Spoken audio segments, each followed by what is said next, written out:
Dhaka university তো একটা মাদ্রাসা হয়ে গেছে এখন। ঢাকা ইউনিভার্সিটি তো একটা মাদ্রাসা হয়ে গেছে এখন, জঙ্গিদের একটা বাসা। এমন আপত্তিকর মন্তব্য করে আবারও দেশ জুড়ে ব্যাপক বিতর্কের জন্ম দিয়েছেন সাম্প্রতিক সময়ে আলোচিত সমালোচিত বিএনপির নেতা ও কিশোরগঞ্জ ৪ আসনের সংসদ সদস্য অ্যাডভোকেট ফজলুর রহমান। গেল মঙ্গলবার দৈনিক যুগান্তরের ইউটিউব চ্যানেল ও ফেসবুক পেজে প্রকাশিত এক সাক্ষাৎকারে তিনি এইসব মন্তব্য করেন। তার ওই বিতর্কিত মন্তব্য মুহূর্তে সামাজিক যোগাযোগ মাধ্যমে ভাইরাল হয়ে যায়। বিষয়টি নিয়ে ব্যাপক ক্ষোভ প্রকাশ করেন প্রাচ্যের অক্সফোর্ড খ্যাত ঢাকা বিশ্ববিদ্যালয়ের শিক্ষার্থীরা।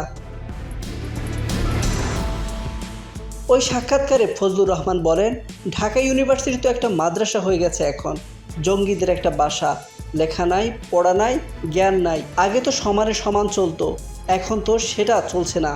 দেশের সেরা বিদ্যাপীঠকে মাদ্রাসার সাথে তুলনা করা আর মাদ্রাসাকে জঙ্গিদের ঠিকানা তকমা দেওয়া, তার এই বক্তব্য নিয়ে দেশের শিক্ষিত সমাজ ও ইসলামপ্রিয় মানুষ সোশ্যাল মিডিয়ায় ব্যাপক ক্ষোভ প্রকাশ করছেন।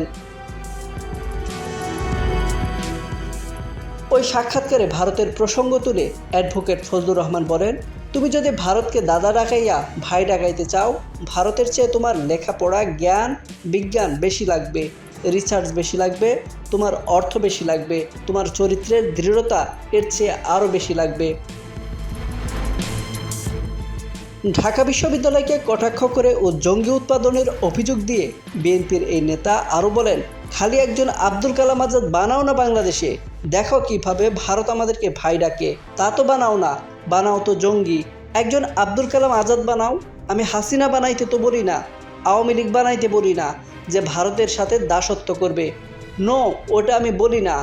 আমি তো বলি এই রকম লোক বানাও যে মাথা উঁচু কইরা কথা বলতে পারবে।